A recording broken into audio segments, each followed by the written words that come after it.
কথাগুলো কি স্পষ্ট বোঝা যাচ্ছে? হ্যাঁ স্যার। ঠিক আছে। হ্যাঁ স্যার। সেখানে কি সমস্যা হচ্ছে? ঠিক আছে।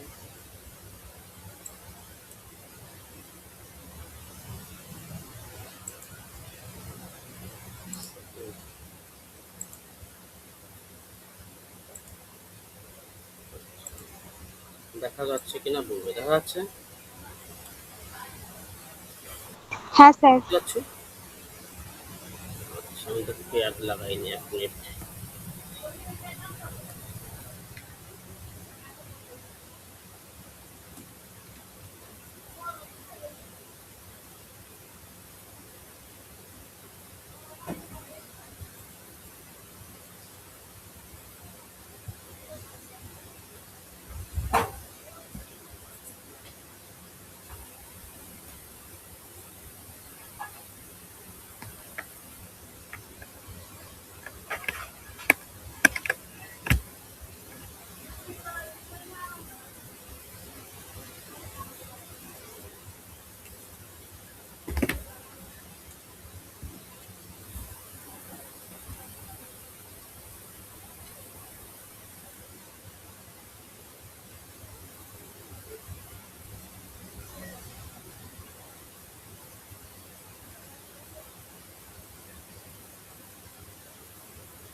ল্যাপটপ একটা কোথায় গেল?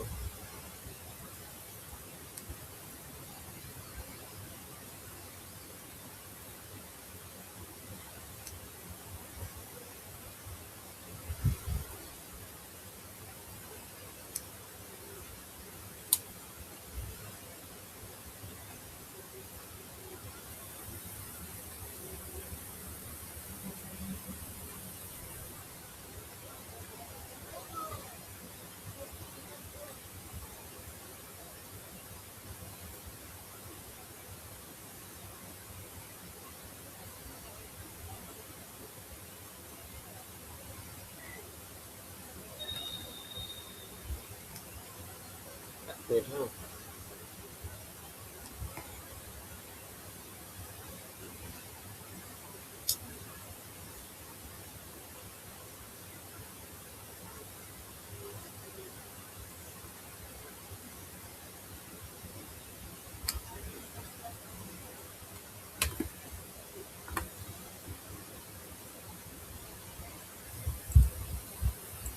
একটু ধরো, আমি একটু ওই লেখার বিষয়টা দেখে নিই।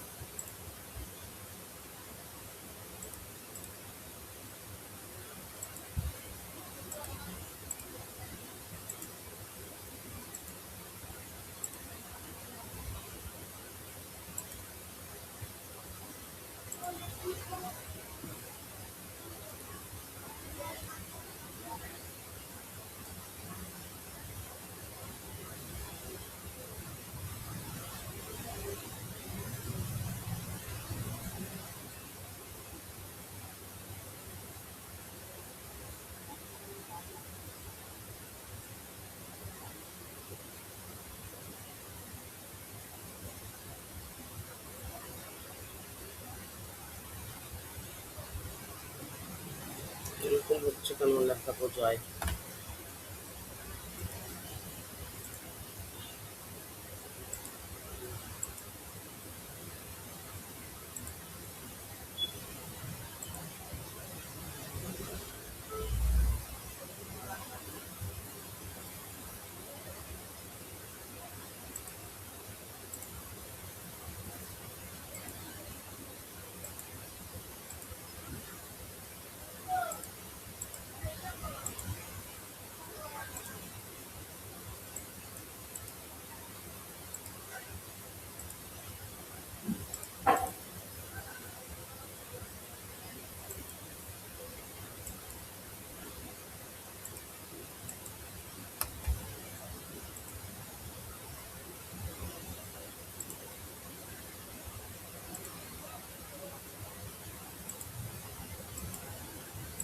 হচ্ছে না।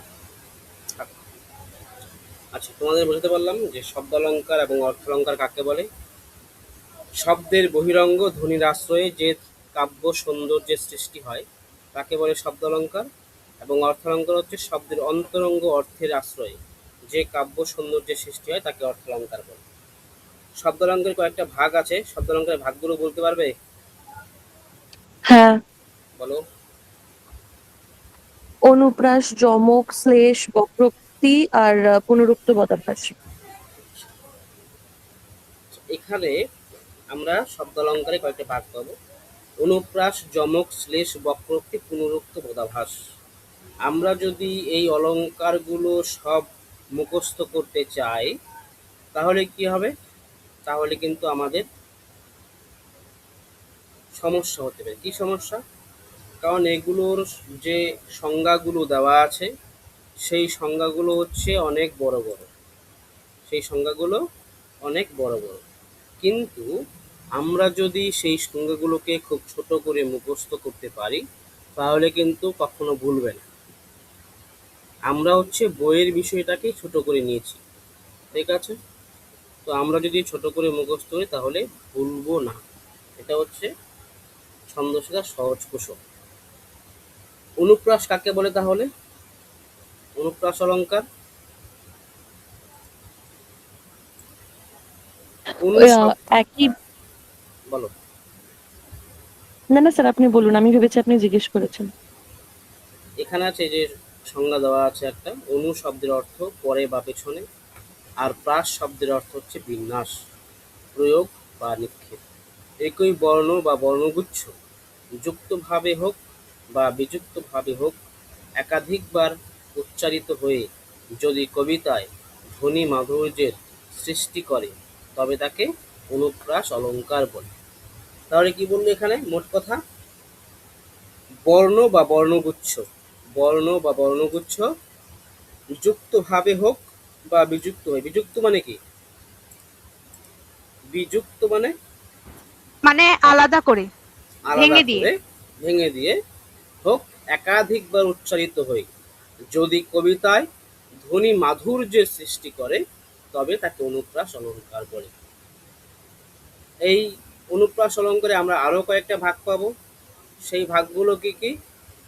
বৃত্তানুপ্রাস, ছেকানুপ্রাস, অন্তানুপ্রাস, শ্রুতানুপ্রাস, লাটানুপ্রাস, সর্বানুপ্রাস। আমরা এখানে কোন কোন অনুপ্রাসের নাম দেখে বুঝতে পারছি যে কোনটা কি হতে পারে? বলো। এবং কোনটা নাম দেখে বুঝতে পারছি না যে এটার সংজ্ঞা কি হবে? এটা বলো। ছেকানুপ্রাস অন্তানুপ্রাস। আর লাটানুপ্রাস শুধু বোঝা যাচ্ছে না, বাদ বাকি সবই বোঝা যায়। আচ্ছা, কি বললে? অন্তানুপ্রাস এবং হচ্ছে না লাটানুপ্রাস, তাই তো? না, ছেকানুপ্রাস। ছেকানুপ্রাস আর লাটানুপ্রাস এই দুটোর হ্যাঁ, শুধু নাম দেখলে সংজ্ঞাটা বোঝা হ্যাঁ, যায় না, বাদ বাকিগুলো হ্যাঁ, বোঝা যায়। হ্যাঁ, হ্যাঁ, হ্যাঁ। ছেক মানে কি?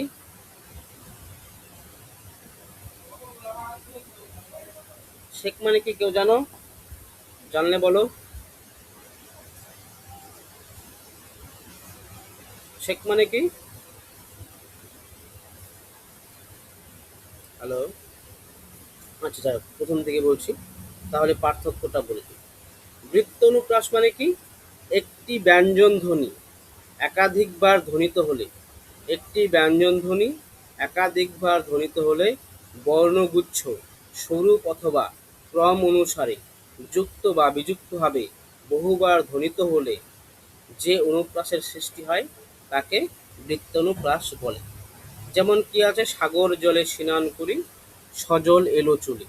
এখানে একক ব্যঞ্জন দন্ত স, স কিন্তু পরপর তিনবার ও ল পরপর চারবার পুনরাবৃত্তি হওয়ায় এটা বৃত্তানুপ্রাস অলঙ্কার হয়েছে।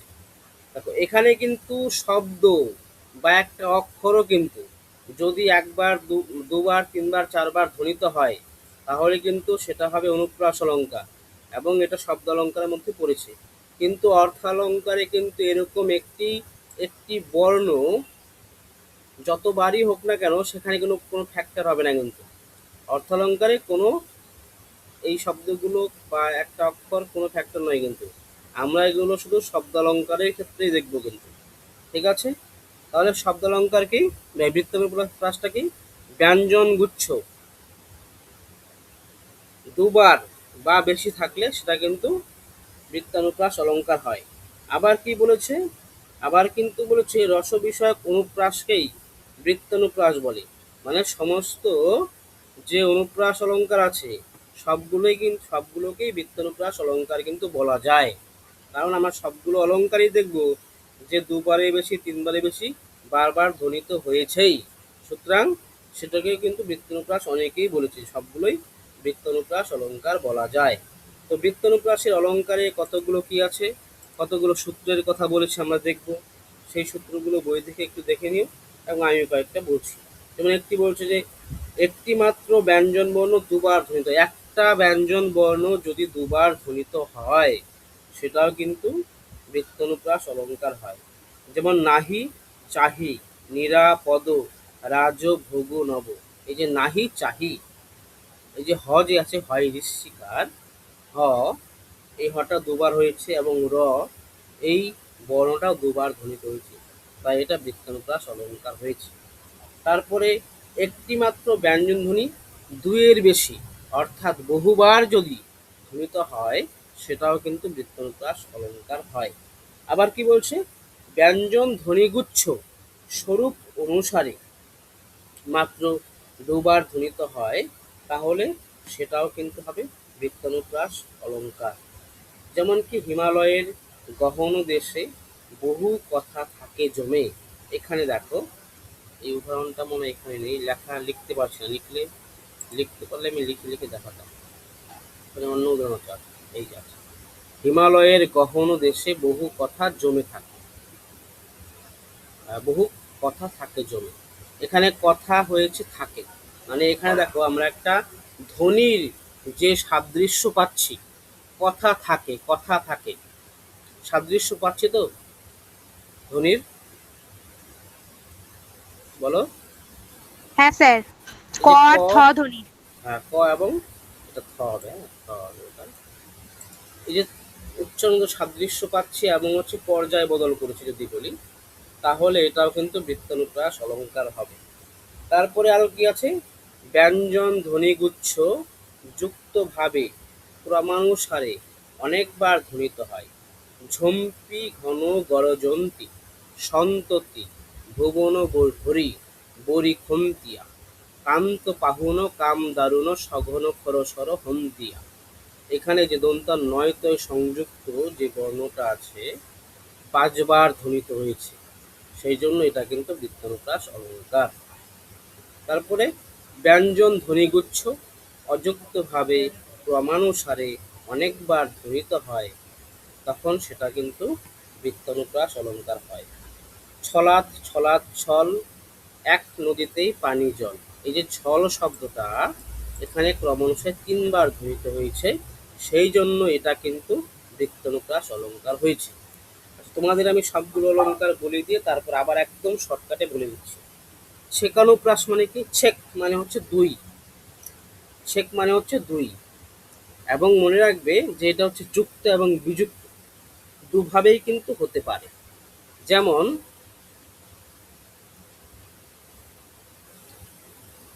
এই যে এখানে আমরা দেখলাম ক্রম পর্যায় বদল ঘটেছে না, দেখলাম কথা থাকে, এই যে কথা থাকে পর্যায় বদল দেখলাম তো আমরা, নাকি দেখেছি?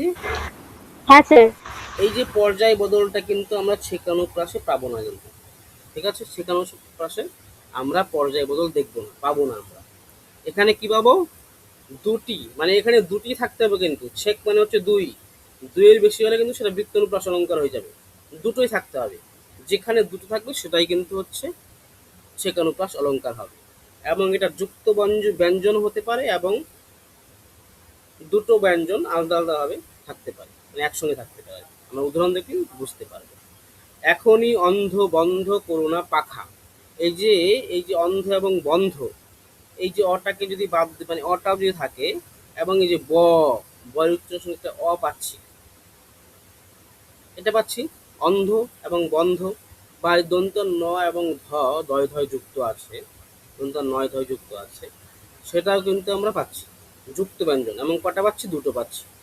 দুটি ব্যঞ্জন বর্ণ যুক্তভাবে দন্ত নয় ধয় ক্রম অনুসারে মাত্র দুবার ধ্বনিত হচ্ছে, দুবার কিন্তু, তবে সেটা হবে ছেকানুপ্রাস অলঙ্কার। আরও আছে। আচ্ছা, এখানে আমরা কিভাবে মনে রাখতে পারবো বা তফাৎটা বুঝবো যে বৃত্তানুপ্রাস এবং ছেকানুপ্রাসের যে পার্থক্যটা আছে সেটা। আরেকটা উদাহরণ পাচ্ছি, জলসিঞ্চিত ক্ষিতি সৌরভ রভসে।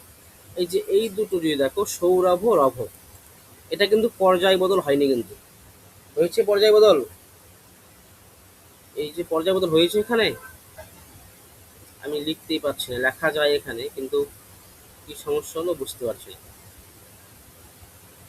লেখা তো সিস্টেম থাকে এখানে।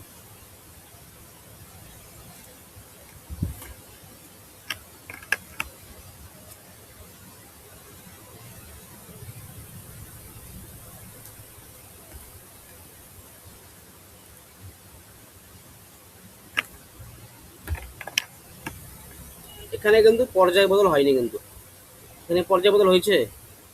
এই জায়গাটাতে দেখো, এই যে রভ এবং রভ, সৌরভ রভসে। যদি এখানে সৌরভ ভরসে হইতো হতো তাহলে কি হতো বলো? সৌরভ ভরসে, মানে ধ্বনিগত দিক থেকে আর কি কি হতো বলো, সবাই বলো। বুঝতে পারছো না? তাহলে কিন্তু বৃত্তানুপ্রাস হয়ে যেত, কিন্তু এখানে পর্যায় বদল হয়নি। এই যে যুক্ত ব্যঞ্জনটা আছে, মানে সঙ্গে যে ব্যঞ্জনটা আছে রভ এবং রভ, দুটো কিন্তু উচ্চারণগত মিল আছে, কিন্তু দুটো আছে মাত্র, সেই জন্য এটা কিন্তু ছেকানুপ্রাস অলঙ্কার হয়েছে। তাহলে বৃত্তানুপ্রাস ও ছেকানুপ্রাসের পার্থক্য দেখি। বৃত্তানুপ্রাসে ব্যঞ্জন ধ্বনিগুচ্ছ দুবার ধ্বনিত হয় বিযুক্তভাবে এবং স্বরূপ অনুসারে, অপরপক্ষে ছেকানুপ্রাসে ব্যঞ্জন ধ্বনিগুচ্ছ দুবার ধ্বনিত হয় যুক্ত অথবা বিযুক্তভাবে এবং ক্রম অনুসারে। ঠিক আছে, তো বোঝাতে পারলাম কি? হ্যাঁ স্যার। আমি আবার শর্টকাটে যখন বলে দিব তখন আরো ভালো করে বুঝতে পারবে সবাই। অন্তানুপ্রাস মানে কি? এগুলো বুঝতে পারি সহজেই, যখন শেষে আমরা একটা মিল পাচ্ছি, ধ্বনিগত সাদৃশ্য পাচ্ছি। এসেছে বরষা, এসেছে নবীনা বরষা, গগন ভরিয়া এসেছে ভুবন ভরসা। এটা হচ্ছে অন্তনুপ্রাস, একদম শেষে মিল পাচ্ছি আমরা একটা। আর একটা জিনিস বলি, সেটা হচ্ছে অলঙ্কারের ক্ষেত্রে তোমরা যদি সন্ধি বিচ্ছেদের মতো করে করো তাহলে কিন্তু বুঝতে পারবে কোনটা কি অলঙ্কার। এটার ভিতরে কিন্তু আমরা সন্ধি বিচ্ছেদ করে লিখতে পারছি না বলে সমস্যা হচ্ছে। সন্ধি বিচ্ছেদ করে দেখবে যে এর যে স্বরধ্বনিগুলো কিন্তু একই পাবে। ভেতরের যে স্বরধ্বনিগুলো আছে, আমরা তো জানি যে ব্যঞ্জন ধ্বনির মধ্যেই স্বরধ্বনি লুকিয়ে থাকে উচ্চারণের মধ্যে। ক, ক যদি উচ্চারণ করি তাহলে কি কয়ের সাথে অ আছে, তাই তো? তো এই হ্যাঁ স্যার। হচ্ছে অন্তানুপ্রাস অলঙ্কার। শ্রুতানুপ্রাস মানে কি? বাকযন্ত্রের একই স্থান থেকে উচ্চারিত শ্রুতিগ্রাহ্য সাদৃশ্যময় ব্যঞ্জন ধ্বনির ব্যঞ্জন বর্ণের অনুপ্রাসকে শ্রুতানুপ্রাস অলঙ্কার বলে। আমরা যখন স্বরধ্বনি পড়েছি তখন অল্প প্রাণ ধ্বনি, মহাপ্রাণ ধ্বনি পড়েছি, তাই তো? তো এখানে কিন্তু ওটা কাজে লাগবে। যেমন ক খ, গ ঘ। ক খ কোন ধ্বনি? ক খ কোন ধ্বনি বলো? অল্প প্রাণ। অল্প প্রাণ ধ্বনি। গ ঘ এটা হচ্ছে মহাপ্রাণ। তো সেরকমই এখানে বলেছে যে আমাদের বাকযন্ত্রের একই স্থান থেকে যখন উচ্চারিত হবে তখন সেটা হবে শ্রুতানুপ্রাস অলঙ্কার। যেমন কি আছে, পর পারে দেখি আখা তরু ছায়া মসি মাখা। তারপরে কি আছে, বাতাস বহে বেগে ঝিলিক মারে মেঘে। তো এই হচ্ছে শ্রুতানুপ্রাস অলঙ্কার। সর্বানুপ্রাস মানে কি? মানে সম্পূর্ণ, এই যে দুটো লাইন আছে, দুটো লাইন সমগ্র চরণের মধ্যে যখন ধ্বনির সাম্য ঘটে তখন সেটাকে সর্বানুপ্রাস অলঙ্কার বলে। সন্ধ্যা মুখের সৌরভী ভাষা, বন্ধা বুকের গৌরবী আশা। যখন সম্পূর্ণ লাইনের মধ্যে একটা ধ্বনি সাম্য ঘটছে, তখন সেটা হচ্ছে সর্বানুপ্রাস অলঙ্কার। লাটানুপ্রাস। আচ্ছা, আরেকটা জিনিস যেটা বলে পরে বলছি। লাটানুপ্রাস মানে কি?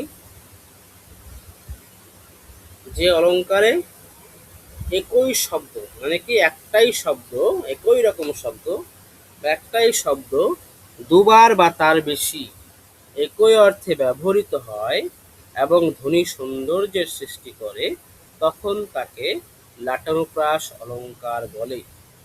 গাছে গাছে ফুলে ফুলে অলি গাছে গাছে ফুল ফুলে ফুলে অলি সুন্দর ধরাতল। গাছে গাছে ফুল ফুলে ফুলে অলি সুন্দর ধরাতল। এই যে গাছে গাছে এবং ফুলে ফুলে শব্দ দুটো আছে, বা ফুল ফুলে ফুলে শব্দ দুটো আছে, এটা মানে ফুলে ফুলে, গাছে গাছে ফুলে ফুলে অলি সুন্দর ধরাতল, এই ফুলটা মনে হয় হবে। তো এখানে এই যে শব্দগুলো ব্যবহার হয়েছে, সেটার কি কোনো আলাদা অর্থ আছে? বলো। না। আলাদা অর্থ কিন্তু নেই। সেই জন্য এটা হয়েছে লাটানুপ্রাস অলঙ্কার। বোঝা গেল এই অনুপ্রাস অলঙ্কারের ভাগগুলো? বুঝতে পেরেছো? বলো। হ্যাঁ স্যার। আচ্ছা, কে বুঝতে পারোনি বলো? স্বাগত, আর হচ্ছে দিশা,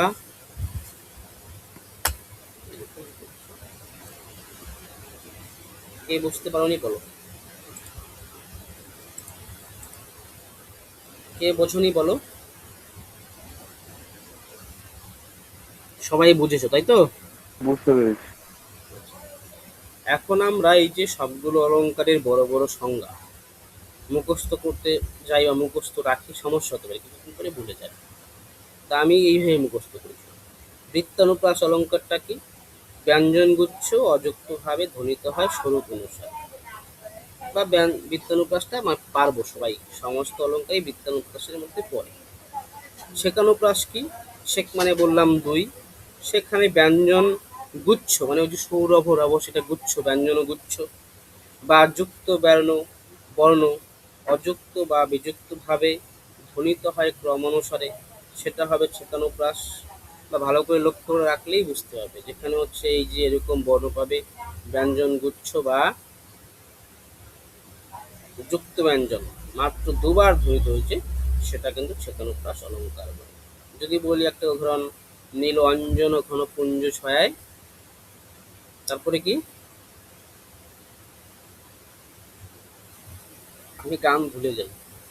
নীল অঞ্জন ঘন পুঞ্জ ছয়ায়, তারপরে কি বলো? আচ্ছা, যাই হোক, এই যে লাইনটা আছে অঞ্জন এবং পুঞ্জ, ইয় জয়, এই দুটো দুটো মাত্র যুক্ত ব্যঞ্জন পেলাম, সেটা হচ্ছে ছেকানুপ্রাস অলঙ্কার। শ্রুতানুপ্রাস কি বললাম? উচ্চারণ উচ্চারিত ব্যঞ্জন ধ্বনির সাদৃশ্যময় সমাবেশ। শ্রুতানুপ্রাস মানে কি? এই যে অল্প প্রাণ মহাপ্রাণ বললাম, মানে একই জায়গা থেকে যখন ধ্বনিত হবে, তখন সেটা হচ্ছে শ্রুতানুপ্রাস অলঙ্কার। লাট্যানুপ্রাস অলঙ্কার কি বললাম? যখন একই শব্দ দুবারও থাকতে পারে, বেশিও থাকতে পারে, কিন্তু অর্থটা একই একই রকম হবে, তখন তাকে সেটাকে লাটানুপ্রাস অলঙ্কার বলবো। যেমন গাছে গাছে ফুল ফুটে আছে, সকাল সকাল বাড়ি ফিরে যাই, এই যে সকাল সকাল দুটো শব্দ আছে, অর্থটা কিন্তু একই আছে, আলাদা কিন্তু অর্থ নয়, তখন সেটাকে লাটানুপ্রাস অলঙ্কার বলবো। বোঝা গেল এই কটা? হ্যাঁ স্যার। আচ্ছা, কিন্তু এখানে প্রশ্ন আছে, সেটা হচ্ছে আচ্ছা, এখান থেকে ক্লিয়ার করি আমি। লাটানুপ্রাস কি বললাম? লাটানুপ্রাসটা বলো। একই শব্দ বারবার ব্যবহৃত হলে। এবং সেটার অর্থ কিন্তু একই থাকতে হবে, আলাদা হতে হলে কিন্তু হবে না, একই অর্থ। একই অর্থে ব্যবহৃত হবে। তারপর তারপর একটা হচ্ছে যমক অলঙ্কার। তাহলে যমক অলঙ্কার কাকে বলবো বলো?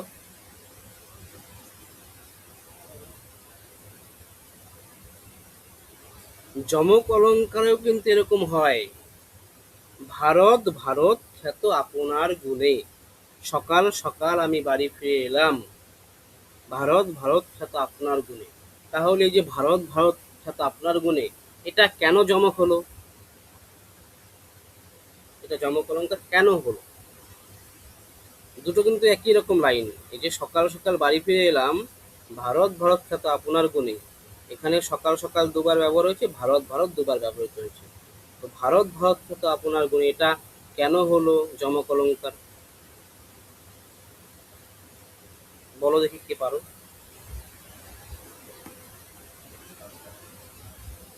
তো পারবে? হ্যাঁ, কারণ অর্থ বলো। স্যার এখানে ভারত দুটো অর্থে ব্যবহার করা হয়েছে। হ্যাঁ, একটা হচ্ছে ভারত ভারতবর্ষ, আর একটা হচ্ছে ভারত মুনি মনে হয়। হ্যাঁ, ভারত চন্দ্র। হ্যাঁ, ভারত এখানেই চন্দ্র। এখানেই হচ্ছে পার্থক্য। এখানে কিন্তু দুটো ভারত আলাদা অর্থে ব্যবহৃত হয়েছে। একটা হচ্ছে ভারতবর্ষ এবং আরেকটা হচ্ছে ভারতচন্দ্র। তো এই হচ্ছে পার্থক্য, এই যে সূক্ষ্ম পার্থক্য, এটার জন্যই কিন্তু আমরা একটাকে লাটানুপ্রাস বলছি, একটাকে যমক অলঙ্কার বলছি। তাহলে আরেকটা বলো, পুনরুক্ত পদাভাস। পুনরুক্ত পদাভাস কাকে বলবো? পুনরুক্ত পদাভাসে একাধিক শব্দ একই অর্থে প্রযুক্ত হয়। মানে কি, সহজ করে যদি বলি, আলাদা শব্দ, বেশিরভাগ ক্ষেত্রেই দুটো আলাদা শব্দ ব্যবহৃত হবে, কিন্তু এর অর্থটা একই রকম থাকবে। দুটো আলাদা শব্দ ব্যবহৃত হবে, কিন্তু অর্থটা একই রকম হবে। উদাহরণ যদি দেই, এক রত্তি ছোট ছেলে। রত্তি মানে কি? রত্তি মানে কি? এক রত্তি, বলো। মানে একমাত্র। এক রত্তি মানে রত্তি মানে ছোট, কিন্তু বল না, আচ্ছা। আমরা সোনার দোকানে গিয়ে বলি এক রতি, অনেকে আগে শুনতাম আর কি। এখানে কত রতি আছে? দু রতি, মানে একদম সূক্ষ্ম ছোট হিসাবে। এবং ছোট, এক রত্তি ছোট ছেলে, এই যে ছোট শব্দটা আছে, সেটাকেও কিন্তু আমরা ছোট হিসেবে ধরি, একদম ছোট।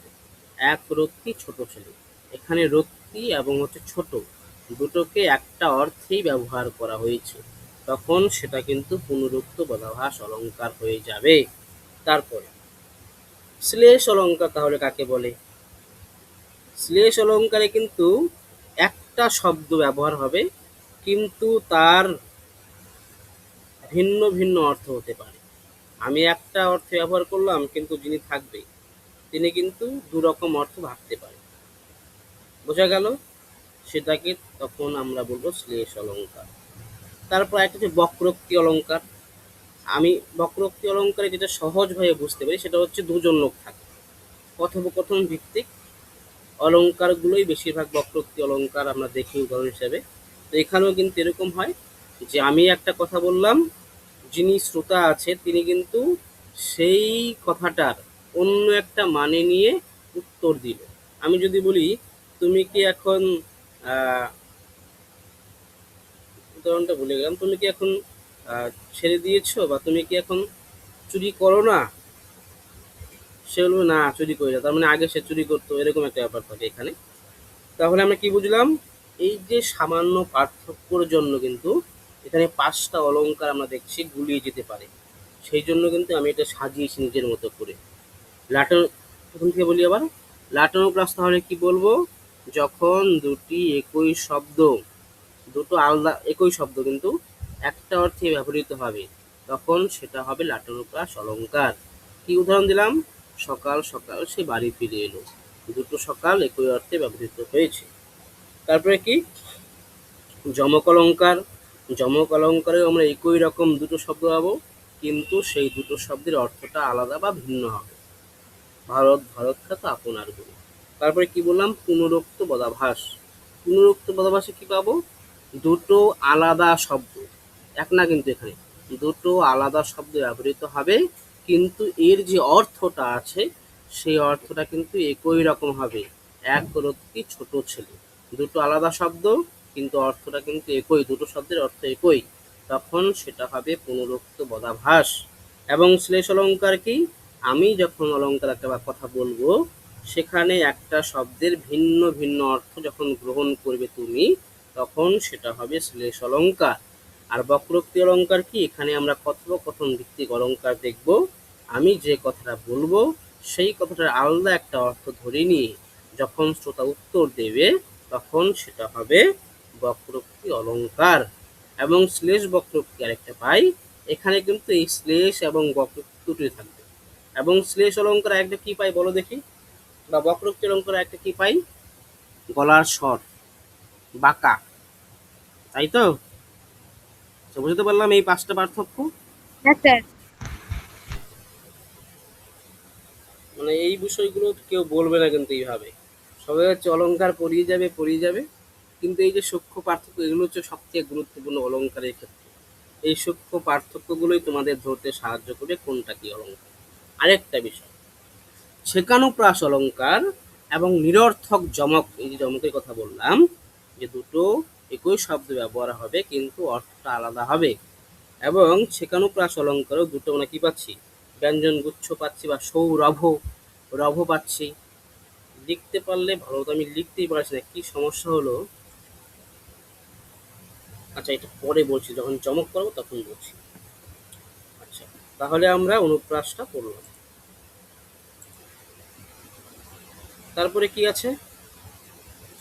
আচ্ছা, যমক এলো। যমক স্যার, অলঙ্কারটা, এই হ্যাঁ বলো। পিডিএফটা কি পাওয়া যাবে? হ্যাঁ অবশ্যই, আমাদের পেজ গ্রুপে যারা আছে তারা পাবে, আমি ঠিক আছে পাঠিয়ে দেবো স্যার। আজকে কথা। যমক অলঙ্কারটা কি? দুই বা তার বেশি ব্যঞ্জন ধ্বনি স্বরধ্বনি সমেত দুই বা ততোধিকবার সাদৃশ্য অনুসারে অর্থাৎ নির্দিষ্ট ক্রমে সার্থক বা নিরর্থকভাবে ব্যবহৃত হলে তাকে যমক অলঙ্কার বলে। শব্দটির অর্থ থাকতে হবে, শব্দটির অর্থ নাও থাকতে পারে, একটি অর্থ থাকতে পারে, অপরটির অর্থ নাও থাকতে পারে। নির্দিষ্ট ক্রমে বলার কারণ হলো পর্যায়ক্রমকে পরিবর্তন করা যাবে না। যমক অলঙ্কার: মাটির ভয়ে রাজ্য হবে মাটি, দিবস রাতি রহিলে আমি বন্ধ। এই যে মাটির ভয়ে রাজ্য হবে মাটি, এখানে দুটো মাটির অর্থ কি এক না আলাদা? বলো। আলাদা। আলাদা কিন্তু। মাটি একটি শব্দ যা দুইবার ব্যবহৃত হয়েছে। প্রথম মাটি হচ্ছে ধুলো অর্থে এবং দ্বিতীয় মাটি হচ্ছে বিনষ্ট অর্থে। তো এখানে দুটো শব্দ পাচ্ছি যেটা আলাদা অর্থে ব্যবহৃত হচ্ছে, তখন সেটা হচ্ছে যমক অলঙ্কার। সার্থক যমক কোনটাকে বলে? ভারত ও ভারতের খ্যাত আপনার গুণে। সার্থক যমক যখন এই যে দুটো আলাদা শব্দ ব্যবহৃত হচ্ছে, তখন তার যখন আলাদা অর্থ ব্যবহৃত, মানে দুটো আলাদা অর্থ হচ্ছে, তখন সেটাকে কিন্তু সার্থক যমক বলছে। নিরর্থক যমক কোনটাকে বলছে? নিরর্থক যমকে শব্দের বর্ণ সাম্য থাকে কিন্তু অর্থ সাম্য থাকে না। অর্থাৎ একটি অর্থযুক্ত হয় এবং অপরটি অর্থ থাকে না। যেমন বাজে পুরবীর, ছন্দে রবির শেষ রাগিনীর বিন। পুরবীর, পুরবীর, আমরা যদি এটাকে সন্ধি বিচ্ছেদ করি বা ভাগ করি, এখানে একটা উচ্চারণগত সাদৃশ্য পাচ্ছি পুরবীর, পুরবীর এবং রবির পাচ্ছি তো নাকি? এবং এখানে একটা পাচ্ছি যৌবনবন, পাচ্ছি তো? হ্যাঁ স্যার। এই যে যৌবন, যৌটা যদি বাদ দিই, দুটো পাচ্ছি বন, বন পাচ্ছি। কিন্তু এখানে তাহলে তফাৎটা কোথায়? ছিকানুপ্রাসের সঙ্গে। ছিকানুপ্রাসে তো পেলাম সৌরভ রভসে, এখানেও পেলাম যৌবন বন। পার্থক্যটা কোথায় বলো দেখি?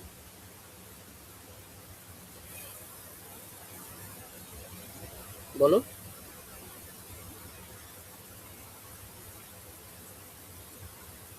স্যার, ছেকানুপ্রাসে দুটোর দুটোর মধ্যেই পরিবর্তন হচ্ছে, আর এটা দুটোর বেশি, মানে পুরবীর তো চারটে, মানে তিনটে তো পুরবীর আর রবির মধ্যে তিনটে শব্দ বর্ণই তো এক হচ্ছে।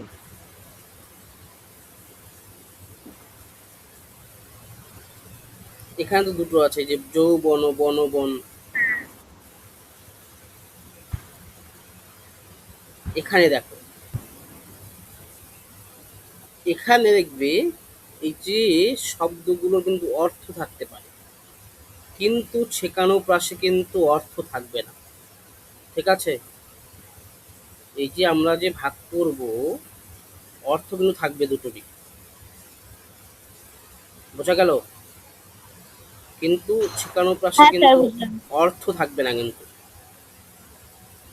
পুনরাবৃত্ত যে অংশটা থাকবে সেইটার কিন্তু অর্থ থাকবে না, কিন্তু এখানে কিন্তু অর্থ থাকে কিন্তু, ঠিক আছে? অর্থ সাম্য থাকে না, বর্ণ সাম্য থাকে, অর্থ সাম্য থাকে না, কিন্তু অর্থাৎ একটি অর্থযুক্ত হয় অপরটি অর্থ থাকে না, কিন্তু ওখানে দেখবে যে সেখানে একটুরও কিন্তু অর্থ থাকে না ভাগ করার পর ছেকানুপ্রাসে, বোঝা গেল? এই যে সামান্য কিন্তু একটু পার্থক্য আছে। ওখানে যদি আমরা ভাগ করি, রভ দুটোই রভ ভাগ করি, তাহলে কিন্তু অর্থ থাকবে না, কিন্তু এখানে ভাগ করো পুরবীর রবির, যৌবন বন, ভাগ করলেও কিন্তু অর্থ পাচ্ছি কিন্তু এখানে। এই যে সৌরভ, রভ এবং রভসে, সৌরভ রভসে, রভসেকে ভাগ করলে রভ রভ মিল পাচ্ছি, এখানে বর্ণ সম পাচ্ছি, কিন্তু অর্থ কিন্তু পাবে না, কিন্তু এখানে কিন্তু অর্থ হবে জমক। বুঝতে পারলাম? হ্যাঁ স্যার, বুঝেছি। মানে এই যে অর্থ সাম্য মানে মিল না থাকলেও, এই যে অর্থ সাম্য মিল যদি নাও থাকে, কিন্তু এখানে একটাতে বা কিসেতেও অর্থ পাবে কিন্তু, কিন্তু এই যে ছেকানুপ্রাস অলঙ্কারে অর্থ কিন্তু পাবে না। এটাই হচ্ছে পার্থক্য। শেফালি রায়ের সঙ্গে আমার এক ফালিও পরিচয় নেই। এই যে ফালি, এই যে ফালি, এটা যদি আমরা সে ফালি ফালিকে ভাগ করি, মানে টুকরো করি আর কি, মিল দেখি আমরা, এখানে এক ফালি, এটা কিন্তু অর্থ পাবে কিন্তু, বোঝা গেল? হ্যালো? হ্যাঁ স্যার। স্যার এই জায়গাটা আরেকবার বলুন, কোনটা? ওই লাস্টের উদাহরণটা আরেকবার একটুখানি বুঝি। আচ্ছা, এখানে হচ্ছে আমরা দেখব যে অর্থ, যমক অলঙ্কারে কিন্তু অর্থ পাবে, অর্থ। এই যে একটা বললাম সৌরভ রভসে, সৌরভ রভসে, এই যে রভ যদি বলি, রভর কিন্তু অর্থ পাবে না, শুধু ভাগ মানে এই টুকরো করলে হবে, কিন্তু এখানে সে ফালি রায়ের সঙ্গেও আমার এক ফালিও পরিচয় নেই। এই যে আমরা ধ্বনিগত মানে সাদৃশ্য পাচ্ছি, ফালিও পরিচয় নেই, এখানে কিন্তু আমরা অর্থ পাবো, কিন্তু শব্দটার অর্থ পাবো, শব্দের মিলও আছে এবং এখানে অর্থ থাকে নিরর্থক জমকে, কিন্তু ওখানে সেখানে শব্দের মিল থাকবে কিন্তু অর্থ থাকবে না, বোঝা গেল? এবং এখানে হচ্ছে হ্যাঁ পুনরাবৃত্ত স্যার। শব্দাংশের, পুনরাবৃত্ত শব্দাংশে নিজস্ব অর্থ থাকে না বা অর্থ বিবেচ্য নয়, আর এটা হচ্ছে পুনরাবৃত্ত অংশের আলাদা অর্থ থাকা আবশ্যকও নয়, মানে সেটা তোমার ছেকানুপ্রাসের ক্ষেত্রে। আর নিরর্থক জমকে পুনরাবৃত্ত শব্দাংশের দ্বারা শ্রুত মাধুর্য সৃষ্টি হয়, এবং এখানে হচ্ছে একই শব্দ বা শব্দাংশের পুনরাবৃত্তি ঘটে, একই বা সমজাতীয় ব্যঞ্জনার ধ্বনির পুনরাবৃত্তি হয়, ওখানে শুধু ধ্বনির পুনরাবৃত্তি হয় কিন্তু, ওই তোমার হচ্ছে ওই ছেকানুপ্রাসে। যাই হোক, এটা মনে রেখো যে আমরা নিরর্থক জমকে সামান্য একটু পার্থক্য পাবো, সেটা হচ্ছে অর্থ পাবো, কিন্তু ছেকানুপ্রাস অলঙ্কারে কিন্তু না অর্থ পাবো না, এই যে টুকরো করার পরে অর্থ পাবো না, কিন্তু এখানে কিন্তু অর্থ পাবো আমরা, ঠিক আছে? বোঝা গেল? এখানেও দেখো এই যে আছি গো তরণী ঋণী তব পায়, এই যে তরণী ঋণী, এখানে কিন্তু ঋণীর একটা অর্থ পাচ্ছে, মলের ঝলমলে চরণ টলমলে, টলমলে, মলের ঝলমলে চরণ টলমল, এই যে মলে, এটার একটা অর্থ পাচ্ছি, মলে মানে কি, এই যে বা এই যে মলের কথা যে বলি, আমরা কি বলবো মল মানে কি, পায়ে যেটা পরে কি বলো তোমরা? নূপুর। নূপুর। তো এই হচ্ছে বিষয়। তো এই যে এই পার্থক্যগুলো কিন্তু খুব গুরুত্বপূর্ণ, এগুলো কেউ বলবে না তোমাদের, শুধু অলংকার পড়িয়ে যাবে, তো এই পার্থক্যগুলো মনে রাখতে হবে এবং খুব ছোট করে কিন্তু বললে হবে না। তো বুঝতে পারলাম কি? আমি শর্ট নোটটাও পাঠিয়ে দেবো তোমাদের, খাতায় লিখতে হবে এবং একটু প্র্যাকটিস করতে হবে। আচ্ছা, তারপর হচ্ছে যমক অলঙ্কার। যমক অলঙ্কারে আরো কয়েকটা ভাগ পাচ্ছি, কি কি? অদ্য যমক মানে এই যে মিলটা বা দুটো শব্দ পাচ্ছি, সেটা প্রথমে যখন পাবো সেটা হচ্ছে অদ্য যমক, যখন মাঝখানে পাবো নামজাদা লেখকদেরও বই বাজারে কাটে, কাটে বেশি পোকায়, মাঝখানে পাচ্ছি সেটা হচ্ছে মধ্যযমক। আর অন্তর্যমক কি? দুহিতা আনিয়া যদি না দেহ নিশ্চয় আমি তাই জীব দেহ, এটা হচ্ছে অন্তযমক, যেহেতু সেই যমকটা একই শব্দ আছে তো, দুটো অর্থ হচ্ছে তো, তো এটা কিন্তু আবার ভেবো না যে ওই তোমার হচ্ছে শ্রুতানু প্রাস অলঙ্কার হয়ে গেল, শেষে মিল পাচ্ছি আমরা, সেটা কিন্তু না। বা অন্য অলঙ্কার ভেবো না এটা। যেহেতু আমরা একই শব্দ পাচ্ছি কিন্তু অর্থটা আলাদা পাচ্ছি, সেই জন্য এটা কিন্তু যমক অলঙ্কার। এবং যেহেতু শেষে হচ্ছে, সেই জন্য সেটা হচ্ছে অন্তযমক। এবং সর্বযমক কি? যখন সবগুলো অর্থ একই রকম দুটো লাইনে থাকবে এবং অর্থ কিন্তু অবশ্যই আলাদা হবে, তখন সেটা হচ্ছে সর্বযমক অলঙ্কার। বুঝতে পারলাম? হ্যালো, বুঝতে পারলাম কি তোমাদের? হ্যাঁ স্যার। তারপরে শ্লেষ অলঙ্কার। শ্লেষ কি বললাম প্রথমে যখন সবগুলো পার্থক্য বের করলাম? একটি শব্দ একাধিক অর্থে একবার মাত্র ব্যবহারের ফলে যে অলঙ্কারের সৃষ্টি হয় তার নাম হচ্ছে শ্লেষ অলঙ্কার। এতে একবার মাত্র একটি শব্দ ব্যবহৃত হবে কিন্তু তাতে ভিন্ন অর্থের ব্যঞ্জনা থাকে। এই শ্লেষ শব্দ কেন্দ্রিক বলে কেউ কেউ একে শব্দ শ্লেষও বলেন। এখানে কি আছে? আছিলাম একাকিনী বসিয়া কাননে, আনিলা তোমার স্বামী বান্ধি নিজ গুণে। এই কথাটা কে বলছে? কে বলছে এই কথাটা? দেবী চণ্ডী চণ্ডী মঙ্গল। বলছে। হ্যাঁ, দেবী চণ্ডী কাকে বলছে? ফুল্লরাকে। ফুল্লরাকে বলছে যে তোমার স্বামী আমাকে গুণে বেঁধে এনেছে। সেই গুণের দুটো শব্দ বলেছে, একটা হচ্ছে গুণ মানে স্বভাব চরিত্রের কথা বলেছে, আর একটা হচ্ছে গুণ মানে ধনুকের যে দড়িটা থাকে, রশিটা থাকে, সেটার কথা বলেছে। তো এই যে গুণের শব্দ দিয়ে বুঝিয়েছে দুটো অর্থ, সেই জন্য এটা হচ্ছে শ্লেষ অলঙ্কার। শ্লেষ দুবার হতে পারে। একটা হচ্ছে ভেঙে, সেটা হচ্ছে ভঙ্গ সভঙ্গ শ্লেষ, এবং না ভেঙে সেটা হচ্ছে অভঙ্গ শ্লেষ। অভঙ্গ শ্লেষটা দেখি, শব্দকে না ভেঙে অখণ্ড অবস্থায় রেখেই যে শ্লেষ অলঙ্কার প্রকাশ পায় তাকে অভঙ্গ শ্লেষ বলে। তোমরা শুধু শ্লেষ অলঙ্কারটা মনে রাখলে হবে।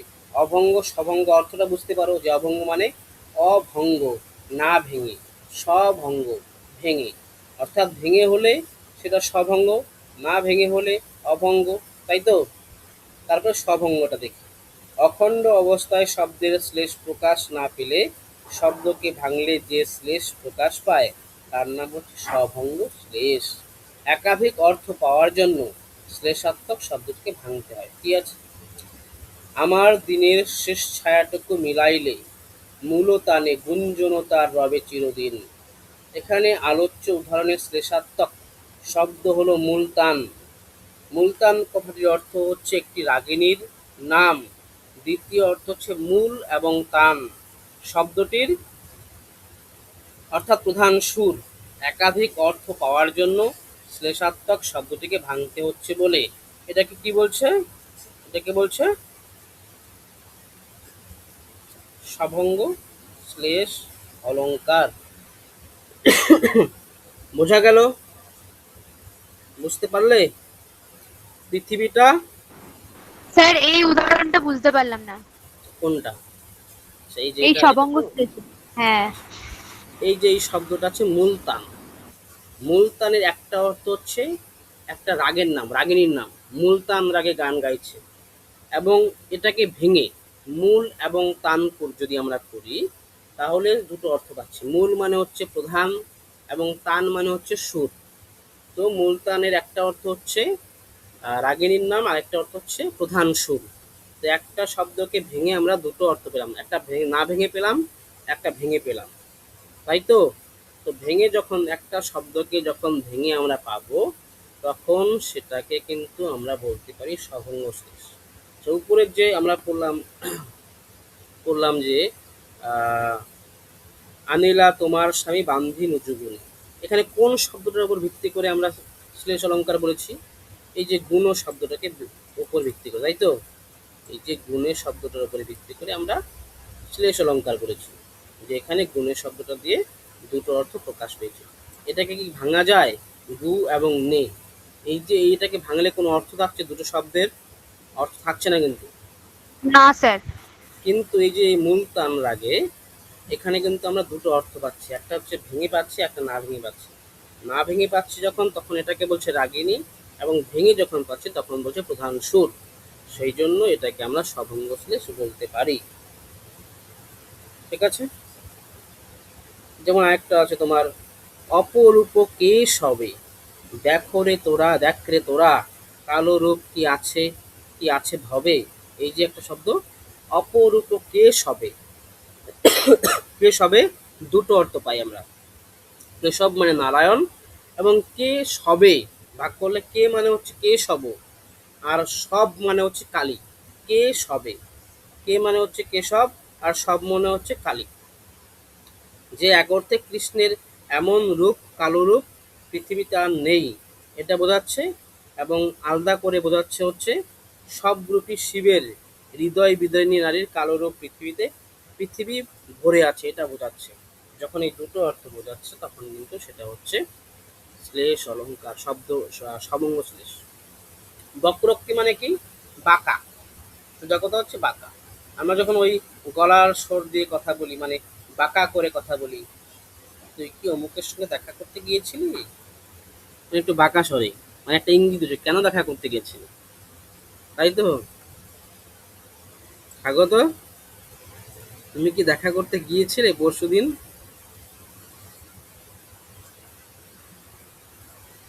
আছে। আচ্ছা, গিয়েছিলে তাহলে, তাই তো? কার সঙ্গে দেখা করলে? তো এই যে আমরা বাঁকা স্বরে কথা বলছি, তো সেটাই কিন্তু হচ্ছে মানে বক্রোক্তি অলঙ্কার। বাঁকা স্বর, সোজাসুজি কোনো কথা না বলে প্রশ্ন বা স্বরবিকৃতি দ্বারা বাঁকা ভাবে বলায় যে অলঙ্কারের সৃষ্টি হচ্ছে তার নাম হচ্ছে বক্রোক্তি অলঙ্কার। বক্তা তার বক্তব্যে কি কথা কিভাবে বলতে চান তা সঠিকভাবে জেনেও শ্রোতা অনেক সময় ইচ্ছে করে তাকে একটু বেঁকিয়ে বা ভিন্ন অর্থে গ্রহণ করলে তা বক্রোক্তি অলঙ্কার বলে। আপনার কি পানাভ্যাস আছে? আজ্ঞে না, পকেটের পজিশন খারাপ কিনা তাই এখনো রপ্ত করে উঠতে পারিনি। তাহলে এখানে বলছে যে বক্তা কিন্তু একটা বলছে বাঁকা করে, এবং সেটাকে অন্য অর্থ ধরে নিয়ে কিন্তু ঘুরিয়ে উত্তর দিচ্ছে, তাই এটা হচ্ছে বক্রোক্তি অলঙ্কার। বক্রোক্তি দুই রকম হতে পারে, শ্লেষ বক্রোক্তি এবং কাক্য বক্রোক্তি। এই কাক্যটাই মূলত হচ্ছে বাঁকা। ঠিক আছে, এখানে বাঁকা থাকবে, বাঁকা বিষয়টাই বেশি থাকবে। আর শ্লেষ মানে কি, একটা অর্থ থাকবে, সেটা বাঁকাও থাকবে, কিন্তু এখানে ওই একটা অর্থের আলাদা অর্থ ধরবে। কিন্তু আপনার কপালে রাজদণ্ড আছে, মানে দুটো অর্থ পাবো মানে মানে শ্লেষ মানে একটা শব্দের দুটো অর্থ হতে পারে, এবং সেটা বাঁকা হতে পারে। নিশ্চয়ই আইন অমান্য করে 6 মাস কেটেছি, এখন সশস্ত্র বিপ্লবের না না হয় বছর কত খাটবো। এখানে রাজদণ্ড, এক মিনিট, হ্যাঁ। কি রামনগর ক্লাস করতেছি এনে ঘন্টা সম্বাদ দেয়।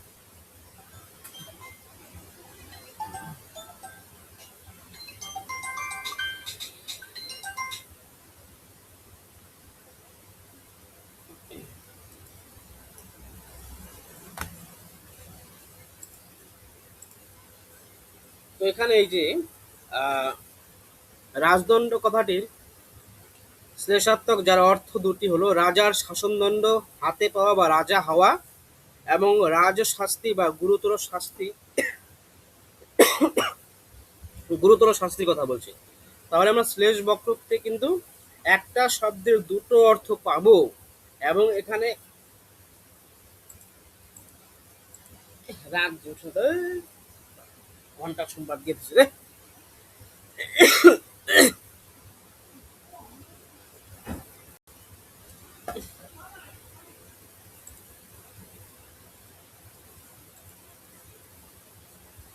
তো এখানে কিন্তু আমরা উক্তি মানে বক্তা শ্রোতা পাবো, এবং শ্লেষ বক্রোক্তিতে একটা শব্দ দুটো অর্থ পাবো, কিন্তু কাকু বক্রোক্তিতে দুটো শব্দ পাবো না।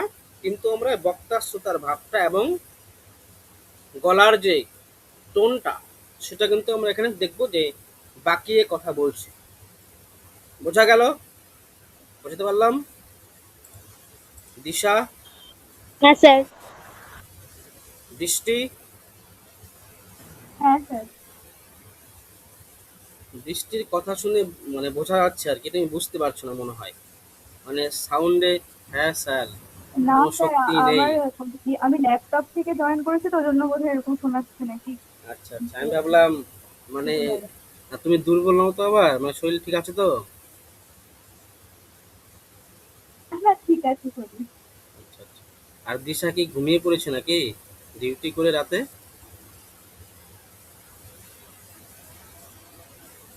আচ্ছা, মনে হয় ঘুমিয়ে পড়েছে, তাহলে নাহলে ও কথা বলতো।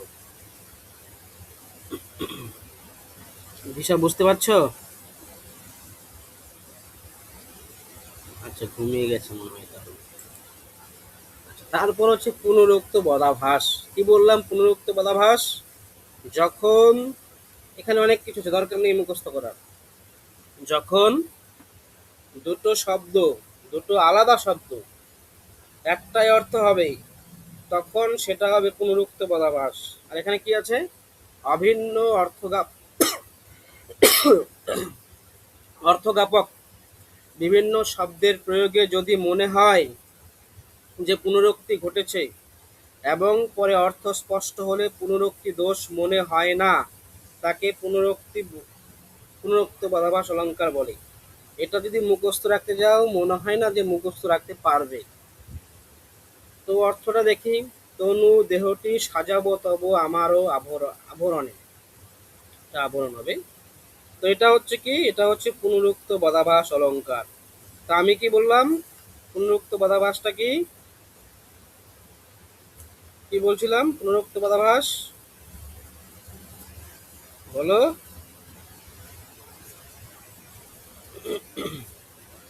পুনরুক্ত পদাভাস কোনটাকে বলে?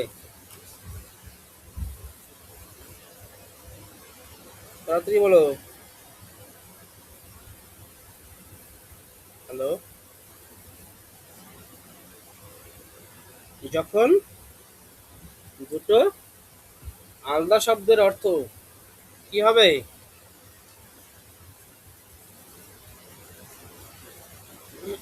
অর্থ একই থাকবে, শুধু শব্দ একই দুটো হবে, আলাদা। শব্দ দুটো আলাদা হুম। হবে, সেটাই হচ্ছে তোমার পুনরুক্ত পদাভাস অলঙ্কার। তনু দেহটি সাজাবো তব আমারও আভরণে। এখানে দুটো শব্দ বের করো দেখি, কোন দুটো একই রকম শব্দ? তব আর আমার। আচ্ছা, আরো। তনু আর দেহ কি? তনু আর দেহ। আর হ্যাঁ, দেহ হতে তনু, পারে, হ্যাঁ। তনু এবং দেহ এই দুটো কিন্তু একই শব্দ। সেই জন্য মানেও দেহ, দেহ মানেও দেহ। সেই জন্য এটা হচ্ছে পুনরুক্ত পদাভাস অলঙ্কার। দেখো এখানে একদম শর্ট করে দেওয়া আছে, একদম সহজে আমরা মুখস্থ রাখতে পারবো। সেই জন্য এইভাবে আমি সাজিয়ে দিয়েছি। নোটটা পাঠিয়ে দেবো, তোমাদের একটু পড়ে নিতে হবে। আচ্ছা, অর্থলঙ্কার আজকে থাক তাহলে। অর্থলঙ্কারটা আগামীকাল থেকে রজত ক্লাস নেবে।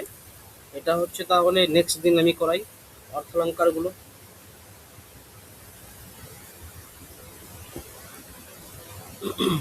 আচ্ছা, তাহলে বোঝাতে পারলাম আশা করি।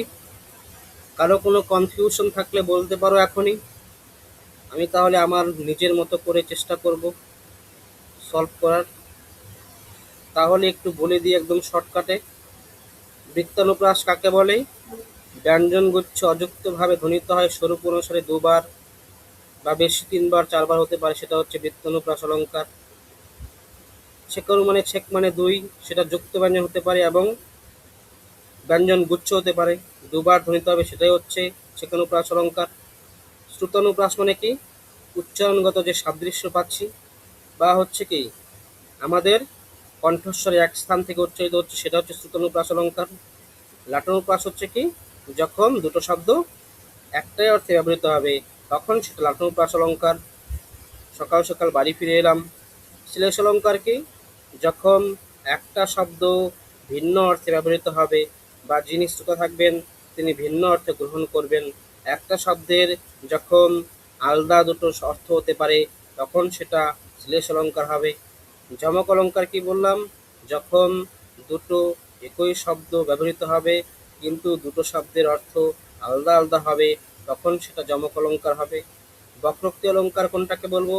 যখন অভিপ্রেত অর্থ বা আমি যেটা বলবো শ্রোতা সেটা ধরে না নিয়ে অন্য একটা অর্থ বা মানে করে যখন উত্তর দেবে তখন সেটা বক্রোক্তি অলংকার হবে।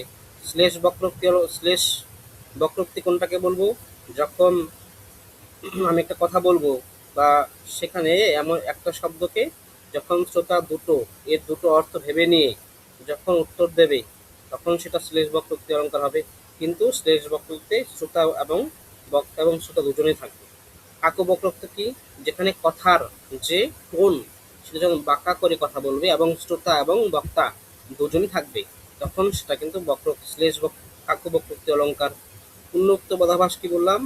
যখন দুটো আলাদা শব্দ, যখন একাধিক শব্দ বা দুটো আলাদা শব্দ একটাই অর্থে ব্যবহৃত হবে তখন সেটা পুনরুক্ত পদাভাস অলংকার হবে।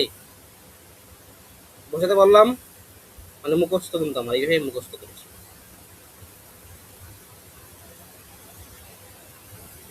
মানে বুঝতে পেরেছো সবাই? কথা বলো, কথা। হ্যাঁ স্যার। এইভাবে কিন্তু আমরা অলংকারগুলো শিখব। যদি এইভাবে শিখতে না পারো তাহলে কিন্তু পারবে না। এবং প্রাথমিক যে কথাটা সেটা হচ্ছে অলংকারের সংজ্ঞাগুলো আগে মনে রাখতে হবে। যদি অলংকারের সংজ্ঞা মনে না রাখতে পারো তাহলে কিন্তু অলংকার নির্ণয় করতে পারবে না। আমি কিন্তু প্রত্যেকটা অলংকারের সংজ্ঞাগুলো মুখস্থ করেছি। উৎপ্রেক্ষা কাকে বলে বলো দেখি?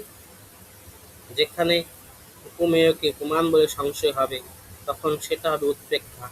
এটা আরেকটা দিয়ে মনে রাখতে পারো, বাচ্যোৎপ্রেক্ষা। এই শব্দটাকে দিয়ে মনে রাখতে পারো যে বাচ্যোৎপ্রেক্ষা মানে কি? যেখানে যেন থাকবে সেটা হচ্ছে বাচ্যোৎপ্রেক্ষা, যেখানে যেন থাকবে না সেটা হচ্ছে প্রতীয়মানোৎপ্রেক্ষা। ভ্রান্তিমান মানে কি? যখন ভ্রম হবে, ভ্রম ভ্রম যে দড়িকে আমরা দেখে সাপ ভাবলাম সেটা ভ্রম হচ্ছে আমাদের, সেটা ভ্রান্তিমান অলংকার। আবার সন্দেহ অলংকারটা কি? যে সন্দেহ অলংকারটা কি তাহলে বলো তো বৃষ্টি?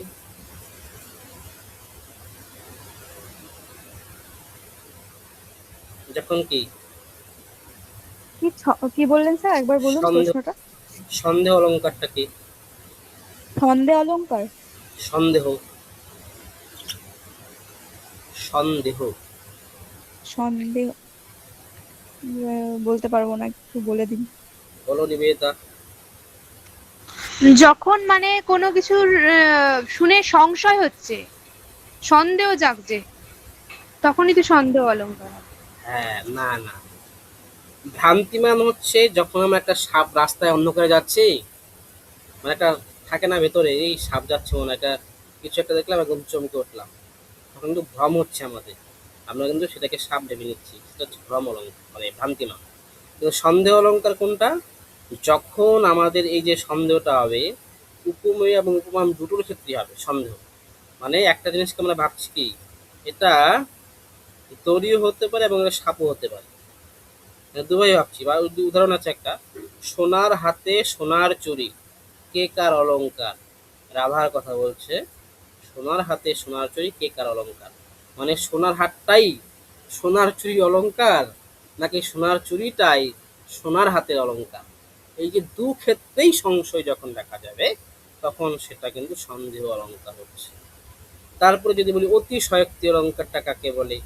উপমেয়কে উপমান যখন সম্পূর্ণরূপে গ্রাস করে ফেলবে, কে ফেলবে, তখন সেটা অতিশয়োক্তি অলংকার হবে। অপরিণতি অলংকার এবং নিঃস্ব অলংকার এই দুটো সব থেকে বেশি গুলিয়ে যায়। এখানে একটা শর্টকাট পয়েন্ট বলে দিয়েছিলাম, কালকে বলে দেব, যে এখানে হচ্ছে মূলত নিষিদ্ধের ব্যাপার। একজন উপমেয়কে নিষিদ্ধ করবে, একজন উপমানকে নিষিদ্ধ করবে। এই দুটো হচ্ছে নিঃস্ব এবং অপরিণতি অলংকার। সমাশক্তি অলংকার কাকে বলে বলো নিবেদিতা? সমাশক্তিরা কাকে বলে? মানে একই অর্থের কি? না, তো সমাশক্তি এখানে মনে রাখবে অচেতন বস্তুর ওপর যখন সচেতন বস্তুর ধর্ম আরোপিত হয়, অচেতন বস্তুর উপর সচেতন বস্তুর ধর্ম আরোপিত হয় তখন সেটা হয়ে যাবে সমশক্তি অলংকার। আসন্ন শীতের বেলা তাহলে এই রজ্জুতে সর্পভ্রম মানে সর্পভ্রম এই উদাহরণটা দিয়েও তো বোঝানো যায় তাহলে। কোনটায়? এই হ্যাঁ, রজ্জুতে সর্পভ্রম। সর্পভ্রম, হ্যাঁ। এখানে একটা কথা বলি, এখানে ভ্রম হচ্ছে, কিন্তু আমরা কিন্তু আরোপ করছি না যে ওটা সাপই, বা ওখানে একটা জীবন্ত মানুষের ইসে হচ্ছে না। আর একটা জিনিস মনে রাখবে যে আহ, একটা অলংকার কিন্তু একটা উদাহরণই অনেকগুলো অলংকার কিন্তু হয়, ঠিক আছে? যেমন তোমাদের একটা উদাহরণ দিচ্ছি।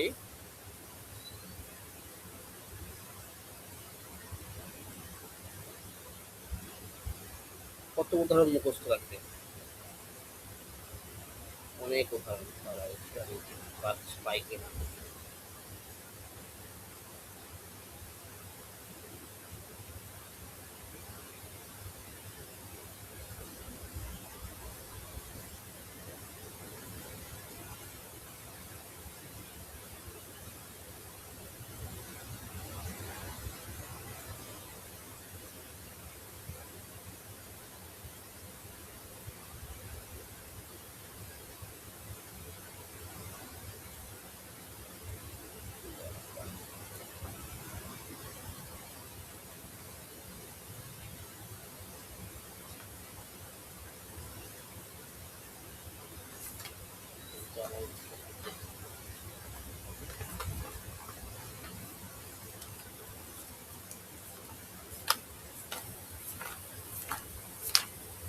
লেখা আছে খাতায়, খুঁজতে হবে।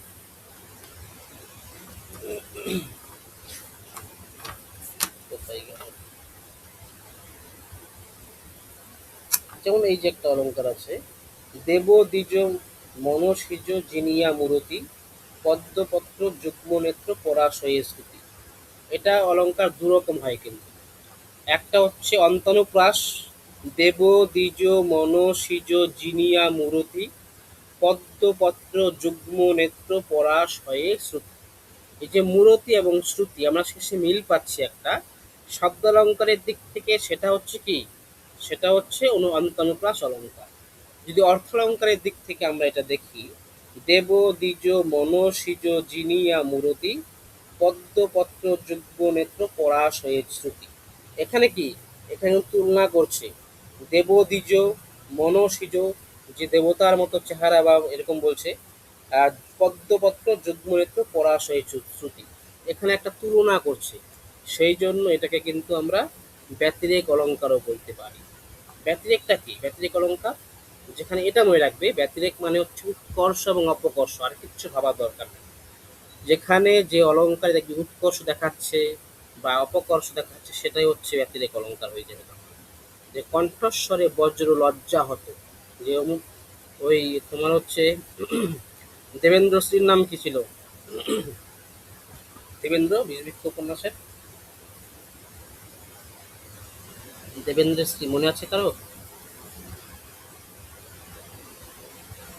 হৈমবতী না নাকি?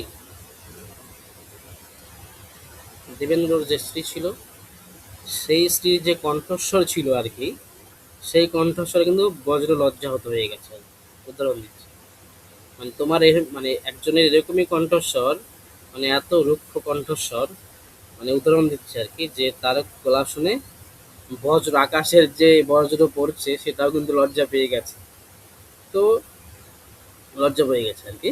তো সেটাকে আমরা কি দেখছি, যে অপকর্ষ দেখাচ্ছে, খারাপ দেখাচ্ছে আর কি। সেটাকে তখন ব্যতিরেক অলঙ্কার আমরা বলতে পারি। তো এইভাবে যদি আমরা মুখস্থ করি অলঙ্কারটাকে, পড়ি, প্র্যাকটিস করি, দেখবে খুব সহজেই আমরা অলঙ্কারটা পারবো, কোনো সমস্যাই হবে না। ঠিক আছে, তাহলে আজকে থাক।